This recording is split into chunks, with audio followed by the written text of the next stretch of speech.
Está em discussão aí, então, uma proposta de emenda constitucional para tentar reduzir a carga de trabalho dos trabalhadores da iniciativa privada de uma forma geral. Hoje, a maioria trabalha 6 dias seguidos e tem um descanso semanal remunerado, e essa proposta que tem sido apresentada pretende reduzir essa carga. É um debate que é imprescindível e absolutamente necessário para as pessoas, e não se pode iniciar o debate com conceitos pré-estabelecidos. Não vamos modificar, não vamos elaborar isso, porque realmente há necessidade de se pensar e se refletir. Hoje, nós já temos, de uma forma geral, dentro da iniciativa privada, não vou entrar nem agora no aspecto do serviço público, e aí é um negócio muito complexo de se falar. Vou falar primeiro como é o trabalho de uma forma geral na iniciativa privada e as possibilidades que existem, e vou mostrar também o texto do projeto de emenda, que alcançou as assinaturas suficientes para iniciar os trabalhos do Congresso Nacional, tanto da Câmara dos Deputados quanto do Senado Federal, a debater e aí modificar, aprimorar, melhorar o texto e eventualmente ser aprovado. Vou trazer e vou mostrar para você, e vou mostrar como é que está hoje, está aqui na Constituição atual para você ver, e vou dar minha opinião do que eu acho que é possível, do que eu acho que pode acontecer, e vou mostrar para você também algumas manifestações aqui. Esses aqui que são alguns congressistas da direita, o que se manifestam como sendo da direita, né? Mas eu achei muito interessante aqui a manifestação desse senador aqui, eu acho que é lá de Minas Gerais, senador Cleitinho Oficial. Essa aqui eu achei muito, muito interessante, porque esse é um tipo de debate que, assim como vários outros assuntos, não se reduz a um campo de espectro político, mas na verdade é uma coisa de interesse de toda a sociedade. Todos nós, principalmente, evidentemente, dos trabalhadores, das pessoas que trabalham e que trabalham na iniciativa privada, principalmente. Então não importa se o camarada é cristão ou do candomblé ou da Umbanda, sei lá, não interessa. Não importa se é homem, se é mulher, se identifica como heterossexual ou com outra questão no que diz respeito à sua sexualidade, não importa a cor, a etnia, o estado, não interessa isso. É um debate que interessa a todas as pessoas e é um ponto de convergência, que as pessoas precisam convergir a respeito de um assunto que é de interesse comum e não se afastar. Não vamos falar disso porque esse assunto é da esquerda, não vamos falar disso porque esse assunto é da esquerda. Não, todos nós precisamos, porque todos nós estamos nesse mesmo Brasil, nesse mesmo país, e nós precisamos encontrar pontos de convergência. Até para a gente estar conversando com um amigo, de repente no trabalho, falando a respeito de um assunto que é de interesse coletivo, né? E aí eu gostei, achei muito interessante a manifestação desse aqui. Desse aqui, que é o deputado Marco Feliciano, né? Esse aqui eu lembro do tempo que eu ia bastante na igreja, acho que ele cantava, era pastor e tal. Essa aqui eu não gostei, essa manifestação, se você provavelmente, talvez já pode ser que você tenha visto. Essa aqui é um pouco ruim porque há certas coisas que não devem ser ditas, principalmente para alguém que tem uma influência como esse deputado tem, no sentido de alcançar, né, levar sua voz a tantas pessoas, e aí acaba relativizando uma coisa que é muito significativa, né? O deputado fala assim, as pessoas têm que trabalhar até a exaustão para enriquecer o país. Pô, as pessoas não trabalham a exaustão para enriquecer o país. Essa aqui é a realidade. A maioria das pessoas trabalha a exaustão para adoecer. É isso que acontece. E aí aqui também uma fala aqui desse senador, cadê desse senador aqui, o Marinho, não sei das quantas. Esse aqui eu achei, eu só vi esse pedaço, não dá para ter certeza se isso aqui é verdade ou não, se isso é um corte retirado de uma outra entrevista, não dá para ver, mas ele fala do assunto que diz respeito a essa questão de trabalho. E aí eu me lembrei de questões que eu levava em consideração quando a gente estuda, por exemplo, os direitos fundamentais. Dentro do direito constitucional, a gente estuda os direitos fundamentais, a origem, o histórico e como se desenvolveu os direitos fundamentais, como eles são até hoje, desde a ideia de direitos naturais até hoje, dentro da ordem constitucional, a gente chama de direitos fundamentais. E houve uma briga, e eu vou extrair da fala dele e vou te mostrar um ponto que surgiu lá nas revoluções que aconteceram na Europa, quando as pessoas alcançaram alguns direitos fundamentais, e principalmente os direitos sociais, de uma forma geral. Porque é a busca por uma prestação por parte do Estado, porque as pessoas por si só não conseguiam alcançar aquilo que elas desejavam. Não bastava oferecer, ou não bastou oferecer a liberdade negativa, se o Estado parasse de intervir. As pessoas ainda precisavam do Estado, assim como precisam hoje. E fica comigo até o final desse vídeo que você vai entender, você vai ser enriquecido, eu tenho absoluta certeza nesse assunto. Nesse assunto aqui, sobre a escala de trabalho e direito social, você vai ficar altamente enriquecido. Não sai do vídeo, fica no vídeo, De repente, se você está fazendo alguma coisa, está comendo alguma coisa aí, bota o vídeo e vai comendo, presta atenção e compartilha esse vídeo aqui, que eu tenho certeza, vou dar o meu melhor aqui para você entender esse assunto de uma forma muito tranquila e entender tudo aquilo que se passou, tudo aquilo que nós passamos na história para alcançarmos alguns direitos sociais. Eu acho que é isso, são esses textos. Aí vou falar um pouquinho também da emenda à Constituição. Aqui está a página da Constituição. Vou falar um pouquinho como é que é o procedimento, porque o texto, apesar de ter sido apresentado dessa forma que está aqui, não significa que ele vá ser concluído, né, vai ser aprovado, promulgado dessa forma. Vai passar por vários debates, tá? Vamos primeiro aqui na fala do senador Cleitinho. A fala do senador Cleitinho, veja comigo aí na tela. 4, 8, 16. Ele faz uma crítica, eu nem vou deixar tocar não, mas ele faz uma crítica, você vê no fundo aí, ó, sobre o trabalho dos políticos, né? A carga de trabalho dos políticos e comparado à carga de trabalho na iniciativa privada. É claro, são questões muito diferentes, porque o político ele é um servidor público, de lato sensu, um agente público, um agente político que tira os seus valores ali dos cofres públicos, então ele é remunerado pelos cofres públicos. E assim como o serviço público, inclusive eu já falei disso aqui, tem um vídeo no canal em que eu já falei sobre a escala de 6x1, assim que começou o debate, no serviço público também de uma forma geral se trabalha 5x2, 5x2. E aí eu fiz esse questionamento, inclusive, se você vir aqui, ó, delegado, se você entrar lá, eu faço justamente esse questionamento e te convido a assistir esse vídeo, porque o que eu falo, olha aqui, esse vídeo aqui, ó, escala 6x1.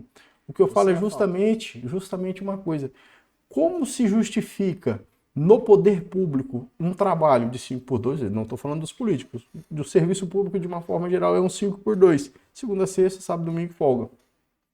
Como você justifica isso dizendo que isso é bom para a sociedade, mas para a iniciativa privada é ruim trabalhar esse tanto? Então também não é bom para a sociedade que o servidor trabalhe 5x2. Seria bom que ele trabalhasse 6x1 também, porque isso evidencia uma incongruência.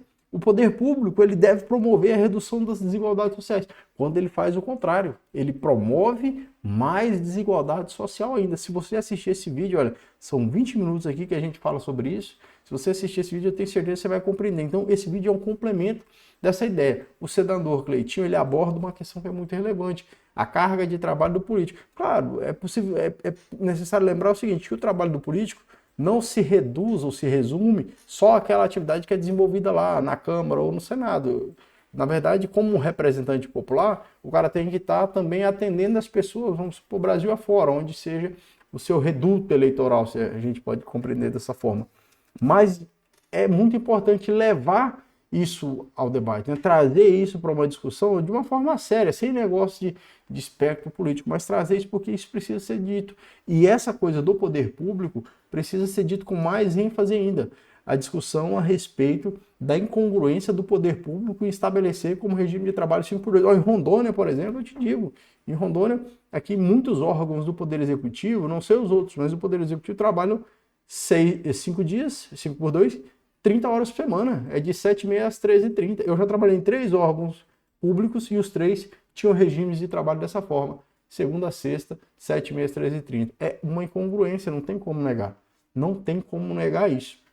Aí eu vou chamar você para o segundo vídeo aqui, para a gente ir construindo uma linha de raciocínio e depois eu chegar e te apresentar as questões constitucionais que são levadas em consideração.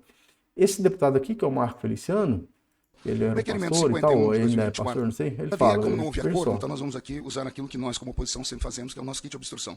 O requerimento 51 de 2024 da senhora Erika Hilton, que fala aqui sobre a realização de uma audiência pública para debater a redução da jornada de trabalho e o fim da jornada 6x1, junto do movimento Vida. Eu entendo aqui se propor que essa Câmara dos Deputados se debruce sobre um assunto para diminuir a jornada de trabalho do trabalhador brasileiro.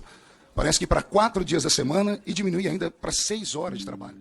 Eu acho isso uma excrescência, pessoalmente falando. Né? Eu acho que o ser humano ele é digno do seu trabalho e todo trabalho dignifica o homem. E nós temos um país que precisa crescer. E só pessoalmente falando. Né? Eu acho que o ser humano ele é digno do seu para 6 horas de trabalho. Para 4 dias da semana e diminuir ainda para 6 horas de trabalho. Eu acho isso uma excrescência, pessoalmente falando. Né? Eu acho que o ser humano ele é digno do seu trabalho e todo trabalho dignifica o homem. E nós temos um país que precisa crescer. E só há crescimento se houver trabalho. Democracias sérias e maduras como os Estados Unidos da América, como o Japão, todas as pessoas trabalham até a exaustão para verem a prosperidade, a riqueza e tudo mais. Para mim, para nós, o PL, inclusive, o maior método de trabalho social ou de ação social que o governo possa fazer para o ser humano é dar a ele trabalho. Então, por por ser, nesse quesito, nós nos declaramos contra. O que acontece, meus caros? O deputado faz menção ao texto como ele está, que é essa proposta mesmo de 4 dias na semana. Eu, pessoalmente, acredito que é importante que seja colocado dessa forma, mas eu, sinceramente, não acredito que se isso passe e seja aprovado. Não acredito. Eu acredito que seja possível 5 dias por semana, assim como já existem algumas atividades na iniciativa privada que trabalham 5 dias. O que não dá é para recusar, como o deputado recusar o debate, recusar a discussão, como se não houvesse a necessidade de um aprimoramento. Claro que há necessidade de um aprimoramento. E o deputado ainda dizendo aqui, bom, democracias sérias, as pessoas trabalham até a exaustão para enriquecimento do país. Claro que não. Algumas pessoas, sim, uma minoria vai trabalhar para enriquecimento dela mesma. Mas a grande parte vai trabalhar até a exaustão para se sustentar e acabar adoecendo. Isso é uma realidade. Enquanto uma minoria trabalha e é muito bem remunerada, a grande maioria não. E é aquilo que eu digo, pô, se você pegar uma pessoa que recebe, de repente, um salário mínimo, você falar assim, ó, eu vou te pagar 30 mil reais por mês, você vai trabalhar de segunda a segunda sem férias, você topa? A pessoa topa, porra. Claro que vai topar. Às vezes ela pode até considerar, não, vou trabalhar assim 3 anos, depois eu paro. Porque aí é uma situação completamente diferente. Agora a pessoa que ganha um salário mínimo mais o auxílio, o auxílio família, no caso tem uma criança, por exemplo, essa pessoa trabalhar de segunda a sábado, direto, às 44 horas, como é estipulado na Constituição, claro que é uma situação bastante difícil.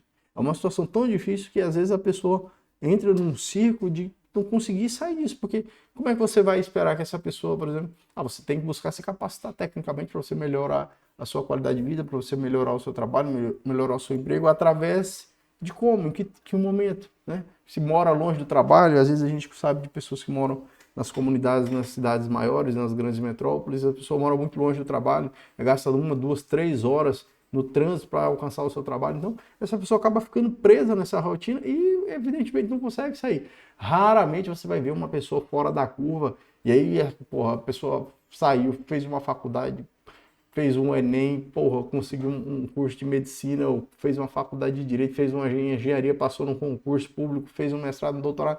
Aí você fala, não, fulano saiu da quebrada, e fulano é advogado, fulano é médico, fulano é engenheiro, fulano é empreendedor.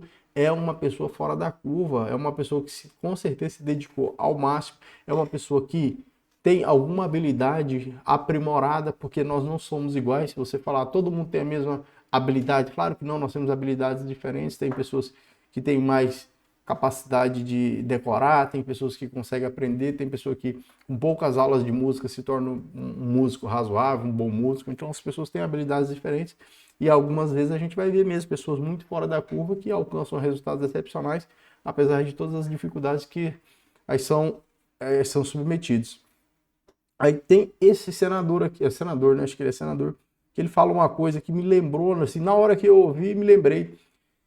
Quando nós tivemos as primeiras revoluções que consolidaram alguns direitos que nós temos hoje, eu quero falar especificamente sobre a primeira dimensão, a primeira geração de direitos fundamentais e a segunda. A primeira dimensão em que se alcançou a liberdade negativa, o Estado, as pessoas, o proletariado, né, que a rebelião era do proletariado, disse assim, patrão, o Estado, não queremos mais que você intervenha na nossa vida, eu quero montar uma empresa, eu quero ter liberdade, porque as pessoas viviam no regime de trabalho na Europa, quase de escravidão, semi-escravidão. Então ela falou, não, eu quero agora escolher onde eu vou trabalhar. Se eu quiser montar uma sapataria, uma empresa, eu vou montar, e o Estado tem que permitir, não pode intervir, mais ou menos, assim, para simplificar bastante, de forma bastante supérflua. O Estado diz, eu quero montar o meu empreendimento, eu quero ser autônomo, quero ser dono de mim mesmo. O Estado tem que parar de intervir, porque trabalhava o cara, a mulher, os filhos, tudo na mesma empresa, por exemplo. Não, eu quero sair daqui e montar um negócio para nós. O que aconteceu? Conseguiram os direitos civis e políticos e as liberdades negativas. Só que quando essas pessoas, eu estou sendo muito supérfluo aqui mesmo para tentar exemplificar, bem superficial. Quando essas pessoas saem da empresa e começam o seu próprio negócio, o que o grande faz, o grande empresário?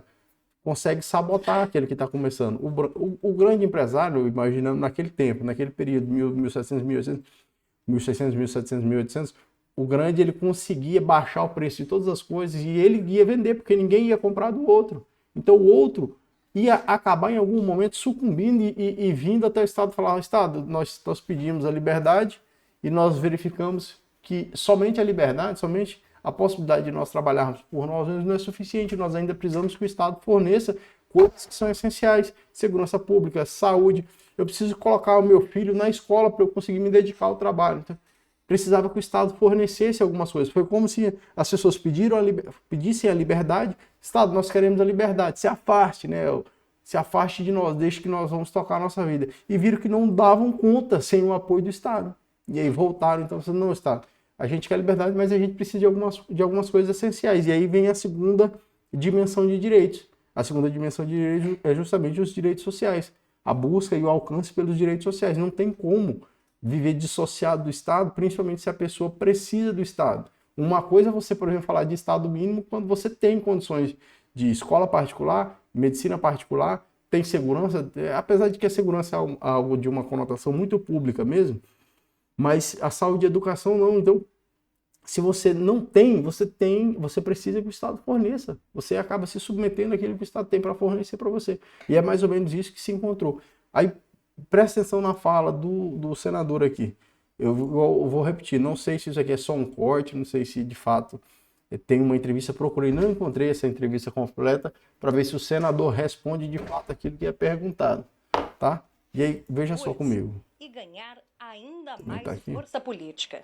O líder da oposição no Senado, Rogério Marinho, avalia que qualquer mudança deve ser feita com um debate entre trabalhadores e empresários. A população brasileira já disse de uma maneira muito sonora que não quer esse tipo de situação e de intervenção. As pessoas querem ser empreendedores, ter liberdade, poderem escolher a maneira como vão trabalhar. Então, é exatamente isso que as pessoas queriam, que o senador fala, elas queriam naquele momento.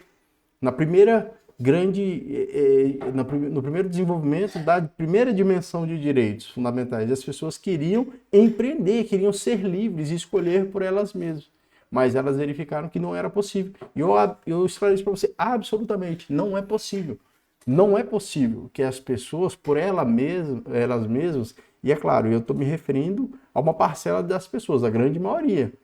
A minoria consegue, porque se tem algum capital, se tem algum patrimônio, se tem alguma condição, consegue se sustentar por algum período, independentemente de serviços essenciais prestados pelo Estado.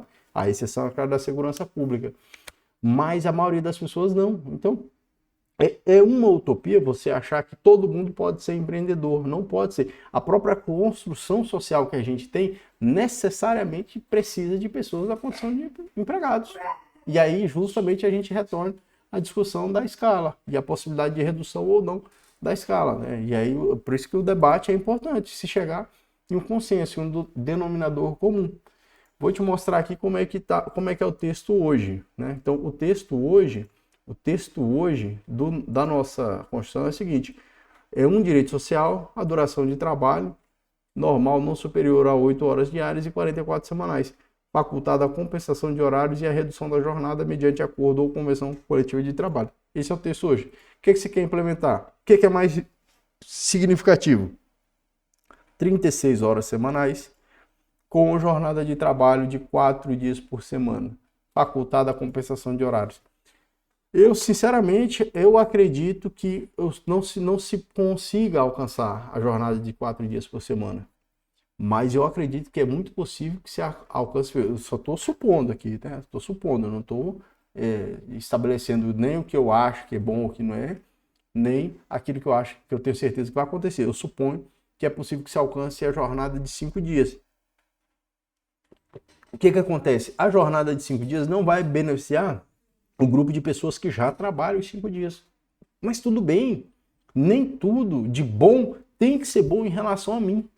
Então, se você de repente trabalha em uma atividade que vocês trabalham de segunda a sexta e folga sábado e domingo, trabalha as 8 diárias, mais 1, 2 horas extras, quase todos os dias você faz. Você vai ver essa proposta e falar, mas se aí eu já trabalho, aí não é vantagem para mim. Né? Porque aí você, em tese, só não trabalharia mais o sábado aquela pessoa que já trabalharia, teria um dia a mais de descanso. Mas a gente tem que ver que nem tudo que é bom vai ser bom para mim. nem tudo que é bom coletivamente vai conseguir me atingir diretamente, mas acaba atingindo, porque se o meu colega está numa situação melhor, também eu tenho que me sentir bem por isso. Então, não preciso esperar, né, e nem se vá, eu tenho certeza que nem vai ser alcançada uma situação em que todas as pessoas serão afetadas diretamente de forma positiva. Não, com certeza não. Mas o simples fato de se conferir 2 folgas semanais já vai ser um avanço fenomenal, tenho certeza, e algo que é possível sim, porque a gente não precisaria nem diminuir a carga horária. São 44 semanais, eu tenho certeza que a grande maioria dos trabalhadores, se fosse oferecido a eles, vamos fazer o seguinte, ao invés de você trabalhar de segunda a sábado, aquelas 4 horas do sábado que come metade do sábado, faz o seguinte, durante a semana você faz mais 4 horas, a maioria das pessoas teria interesse nisso. A maioria das pessoas teria interesse, eu tenho absolutamente certeza. A maioria iria ter interesse sim, ou 1 hora a mais por dia em 4 dias, ou 2 horas a mais em 2 dias da semana, beleza? Então é perfeitamente possível alcançar 2 dias de descanso semanal remunerado. E é muito bom, né? Imagine que a pessoa, então, ao invés de trabalhar, porque veja só, isso vai ser debatido e a gente não adianta querer muito. Às vezes, o pouco que se alcança, naquele momento já está bom. E aí, claro, mudanças abruptas, radicais, excepcionalmente severas, significativas, não vai ser alcançado.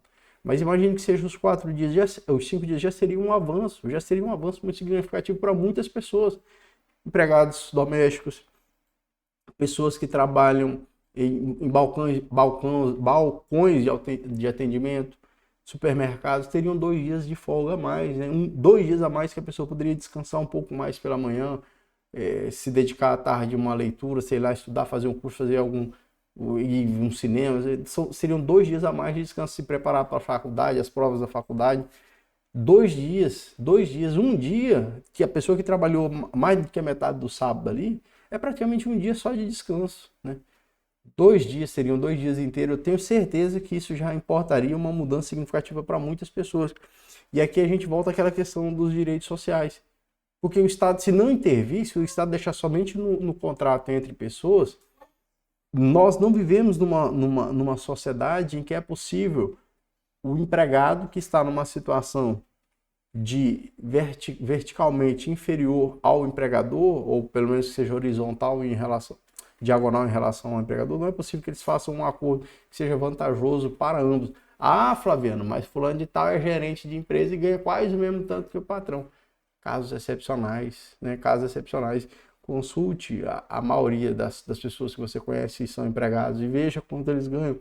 A base social, inclusive, ela exige que tenha mais pessoas ganhando menos para que tenham poucas pessoas ganhando bastante.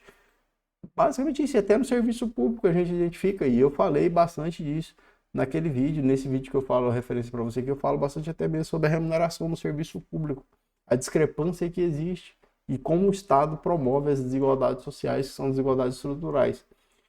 Além disso, para a gente fechar aqui, meus caros, no artigo 60 da Constituição a gente tem como ocorre a emenda à Constituição, assim, pelo menos de uma forma bem superficial. O que é mais interessante é isso aqui, ó. No parágrafo 2º do 60, a proposta será discutida e votada em cada caso do Congresso Nacional em 2 turnos, considerando-se aprovada se obtiver em ambos 3/5 dos votos. Antes de uma emenda constitucional ser aprovada, ela vai passar pela Comissão de Constituição e Justiça, ela vai passar pela Comissão Temática, vai ser debatida, discutida, o texto aprimorado, pode haver modificação do texto e pode ser alcançado sim alguma coisa que não represente a solução total dos problemas que existem em se tratando da mão de obra trabalhista no Brasil, mas já importaria um avanço significativo. Qualquer avanço é um avanço, tem que ser reconhecido como um avanço. Toda modificação que seja positiva, pelo menos para maior parcela de pessoas que precisam daquela modificação, vai ser algo significativo, vai ser algo importante, vai ser algo bom. Pense, não é porque eu não acabo sendo diretamente beneficiado que aquilo não é bom. Se é bom para o meu amigo, para o meu irmão, para uma pessoa que eu conheço, pode ser bom para mim também de forma indireta, tá certo? Se você assistiu até aqui, eu achei que são 25 minutos, né? Acho que foi uma porrada de conteúdo, mas se você assistiu até aqui, se inscreva no canal, deixe seu like, compartilhe esse vídeo, tá bom? E aí a gente se vê outra vez aí. Forte abraço, até mais.